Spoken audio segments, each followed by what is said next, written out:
Masih bersama Senpai C, dan kita lanjutkan pembahasan mengenai seri kita di PPH Orang Berbadi. Bahwasanya Indonesia ini kan menganut asas self-assessment system gitu ya. Bahwa wajib pajak itu memiliki kewajiban dalam artian jika dia sudah memenuhi syarat objektif dan subjektifnya, dia memiliki kewajiban untuk mendaftarkan diri, kemudian dia untuk menghitung, memperhitungkan, kemudian menyetor, dan melaporkan pajaknya itu sendiri. Bahwa di dalam melaporkan kewajiban perpajakan, maka untuk wajib pajak orang berbadi, dia menggunakan SPT tahunan pajak penghasilan orang pribadi. Dan SPT tersebut atau surat pemberitahuan tersebut itu ada 3 jenis, yaitu formnya 1770 SS, kemudian yang kedua adalah 1770 S, dan yang terakhir adalah 1770. Dari ketiga jenis SPT ini untuk siapa sebenarnya jenis-jenis SPT ini? Mari kita pelajari bersama. Kita lihat kembali bahwasanya wajib pajak orang berbadi itu ada 2 jenis. Yang pertama adalah sebagai karyawan. Ya. Karyawan yaitu yang dia memiliki pekerjaan, kemudian dia mendapatkan gaji dari pemberi kerjanya, serta biasanya ada atasannya. Atasan atau bawahan gitu ya. Kemudian jenis yang kedua adalah wajib pajak orang berbadi non karyawan, yang artinya dia bisa memiliki usaha atau pekerjaan bebas. Usaha misalnya punya toko baju atau toko bangunan gitu. Pekerjaan bebas seperti arsitek, akuntan yang buka praktek sendiri gitu ya. Dari 2 jenis wajib pajak orang berbadi ini, kita lihat dulu yang bagian karyawan ya. Untuk karyawan itu dibagi menjadi 2, yaitu yang pertama adalah yang memiliki penghasilan bruto lebih dari 60 juta rupiah dalam setahun. Dan yang kedua, yang mempunyai penghasilan bruto sampai dengan 60 juta rupiah dalam setahun. Untuk wajib pajak yang di atas 60 juta dalam setahun penghasilan brutonya, maka dia harus menggunakan SPT 1770S. SPT tahunan PPH orang berbadi dengan form 1770S. S ini maksudnya apa nih? Ya. S ini maksudnya adalah sederhana. Ya. Kemudian untuk WPOP karyawan yang penghasilannya sampai dengan 60 juta, maka dia dapat menggunakan SPT 1770 SS. Ya. Maksudnya SS adalah sangat sederhana. Ya. Kemudian untuk wajib pajak orang pribadi yang bukan karyawan, alias dia adalah pengusaha atau memiliki pekerjaan bebas, maka dia wajib menggunakan SPT 1770. Untuk yang kategori yang kedua ini ya, ini bisa juga karyawan ya, tapi dia memiliki usaha atau pekerjaan bebas juga. Ya, bisa juga karyawan tapi memiliki usaha dan pekerjaan bebas juga. Maka dikategorikan dalam hal ini sebagai non karyawan. Dan baginya wajib menggunakan SPT 1770 di dalam melaporkan kewajiban tahunannya dalam hal pajak penghasilan baginya gitu ya. Nah, bedanya apa nih antara 1770S, 1770SS, 1770 saja? Selain kategori tadi ya, kategori karyawan bukan karyawan, kemudian penghasilannya apakah di atas 60 juta atau sampai dengan 60 juta, kita lihat bahwasanya yang paling sederhana dulu ya. Paling sederhana ini kan SS nih. SS ini sangat sederhana, ini hanya satu lembar saja. Jadi hanya satu lembar saja, makanya disebut sebagai sangat sederhana. Kemudian yang S sederhana ini ada 3 lembar. Terus yang 1770 ini SPT-nya adalah yang terlengkap nih ya. SPT 1770 ini adalah SPT yang terlengkap. Memuat semuanya, jenis pekerjaan, bebas, penghasilan lainnya, penghasilan final, kemudian keluarga dan lain sebagainya. Lengkap gitu ya. Dan di sana ada form yang bagian induknya biasanya ada 2 lembar, kemudian yang ada lampiran ada 4 lembar. Jadi berbeda ya. Jadi dilihat dari sumber penghasilannya, dari pekerjaan lainnya, kemudian dari ada penghasilan final atau enggak, atau dari usaha atau pekerjaan bebas, dan lain sebagainya. Sehingga jangan sampai salah kalau misalnya kalian ingin menggunakan atau melaporkan kewajiban perpajakannya di SPT tahunan PPh orang berbeda ini. Ingat, posisi kalian itu pertama sebagai apa? Karyawan atau bukan karyawan. Kemudian penghasilan brutonya, di sinilah penghasilan bruto sih ya. Penghasilan brutonya apakah di atas 60 juta atau sampai dengan 60 juta. Ada ketentuan lainnya ya, bahwasanya bagaimana untuk karyawan yang menerima penghasilan final dan atau penghasilan lainnya. Ya.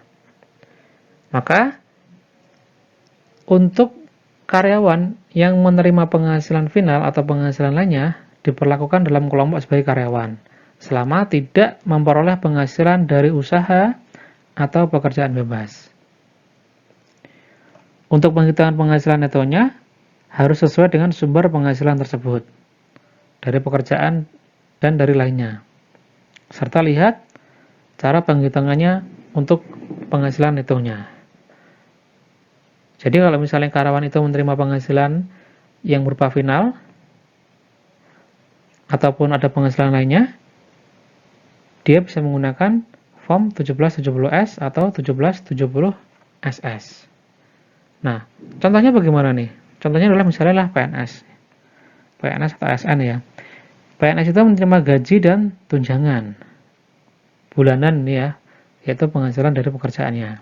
Selain itu, PNS juga menerima honorarium dari APBN atau APBD, dan ini sifatnya tidak rutin. Contohnya apa? Contohnya adalah kalau misalnya PNS mengisi seminar di kementerian lain, biasanya ada fee untuk honor untuk pembicara gitu ya. Maka itu honorarium itu merupakan penghasilan final gitu.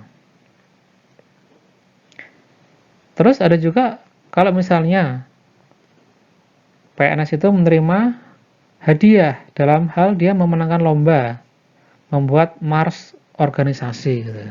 Ini kan hanya sesekali saja ya, bikin mars, ada lomba bikin mars, maka itu disebut juga sebagai penghasilan lainnya. Terus untuk yang karyawan swasta atau pegawai swasta, contohnya kalau misalnya dia menerima gaji dan tunjangan, sama nih ya, penghasilan dari pekerjaan ya. Terus dia juga menerima hadiah undian misalnya. Undian dari TV yang pajaknya 25% atau undian dari kantornya gitu, atau undian yang lainnya gitu. Dan itu merupakan penghasilan final. Selain itu, pegawai swasta itu juga misalnya dia ada keuntungan dalam jual emas batangan yang digunakan untuk biaya sekolah. Berarti ini kan keuntungan dalam jual emas batangan ini kan merupakan penghasilan lainnya ya. Karena dia bukan pengusaha jual beli emas batangan. Atau bisa juga karyawan baik itu PNS ataupun non PNS ataupun swasta atau BUMN dan lain sebagainya, Dia memiliki sebuah motor misalnya. Dia beli 10 juta motornya, kemudian dia pakai, terus dia jual, ternyata harga jualnya lebih tinggi. Mungkin bisa jadi motor antik gitu ya. Jadi misalnya 15 juta, maka di sana ada gain sebesar 5 juta. Maka itu sepanjang itu bukan dari usahanya ya, dalam artian dia jual motornya itu kan karena ada keperluan atau karena ingin ganti ya, bukan karena dia usahanya jual beli motor gitu ya. Jadi hanya sekali sifatnya. Itu atas hal ini maka masih dapat menggunakan SPT 1770S atau 1770SS, tergantung apakah di atas 60 juta brutonya atau sampai dengan 60 juta dalam setahun. Kalau sebelumnya kita bicara mengenai karyawan yang menerima penghasilan yang bersifat final atau penghasilan yang lainnya, sekarang kita membahas mengenai karyawan yang menerima penghasilan dari usaha dan atau pekerjaan bebas. Jadi ada lebih dari satu sumber penghasilan, gitu ya. Misalnya apa nih misalnya? Misalnya adalah seorang PNS gitu ya. Dia menerima gaji dan tunjangan. Berarti kan dari penghasilan dari pekerjaannya. Kemudian dia juga ada honorarium dari APBN atau APBD seperti halnya tadi contohnya, atau seperti halnya misalnya pegawai PNS Kemenq yang mengajar di PKN STAN. Dia mendapatkan fee atau honor dari PKN STAN dalam hal atau dalam rangka dia mengajarnya itu. Maka itu adalah honorarium dari APBN atau APBD. Dan itu merupakan penghasilan final. Di samping itu, PNS itu juga punya penghasilan dari berjualan batik. Perhatikan ini dari usaha, gitu ya. Atau contohnya misalnya ada pegawai swasta, dia menerima gaji tunjangan, ada juga hadiah, undian. Selain itu juga dia punya penghasilan dari acting di sinetron ya. Dalam profesinya sebagai artis di situ ya. Maka dalam kategori ini adalah dia sebagai karyawan, tetapi juga menerima penghasilan dari usaha dan atau pekerjaan bebas. Atas jenis atau kategori tersebut, maka diperlakukan dalam kelompok sebagai wajib pajak orang berbandi yang memiliki usaha atau pekerjaan bebas, meskipun juga dia menerima penghasilan dari pekerjaannya itu. Untuk penghitungan penghasilan netonya juga harus sesuai dengan sumber penghasilan tersebut. Misalnya, dia menggunakan norma penghitungan penghasilan neto gitu ya, maka sesuai dengan jenis dari pekerjaannya itu. Dilihat dari pekerjaannya, dari maksudnya pekerjaan bebasnya, atau dari usahanya, kemudian dari lokasinya. Dan atas karyawan ini, yang memiliki pekerjaan bebas atau usaha ini, maka dia wajib menggunakan form SPT tahunan PPh orang berbadi 1770. Nah, dengan kata lain, jika wajib pajak orang berbadi memiliki usaha atau pekerjaan bebas, maka harus menggunakan SPT PPh orang berbadi 1770. Tidak boleh menggunakan 1770S atau 1770SS. Gitu ya.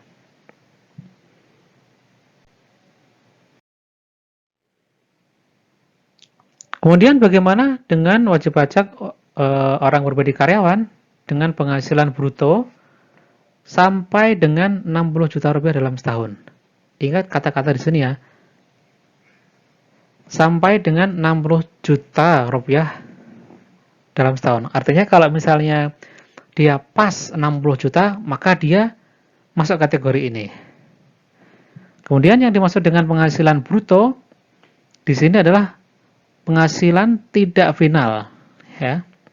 Penghasilan tidak final sebelum dikurangi dengan pengurang. Dan penghasilan bruto ini tidak termasuk penghasilan yang final dan tidak termasuk pula penghasilan yang bukan objek pajak. Jadi murni merupakan penghasilan yang dikenakan secara atau dengan tarif umum gitu ya.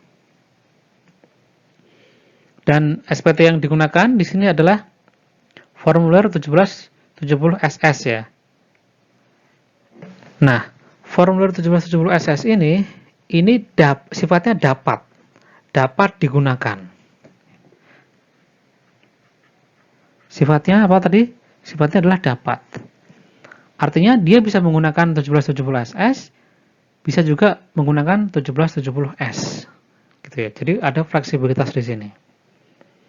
Terus dukungan utama yang digunakan tentu saja adalah bukti potong PPH 1721A1 atau 1721A2. 1721A1 adalah untuk yang PNS, TNI Polri, kemudian yang A2 adalah untuk swasta. Gitu. Dan di sini masih memungkinkan pula ada kurang bayar ya. Terutama jika terdapat penghasilan lain-lain. Penghasilan lain-lain seperti tadi ya, jual motor second yang biasa atau sehari-hari dipakai gitu ya, dan ada keuntungan di sana. Itu contohnya. Dan jika ada kurang bayar, ya, maka tentu saja dia harus menyetorkannya ya sebelum melaporkan SPT tahunan ya.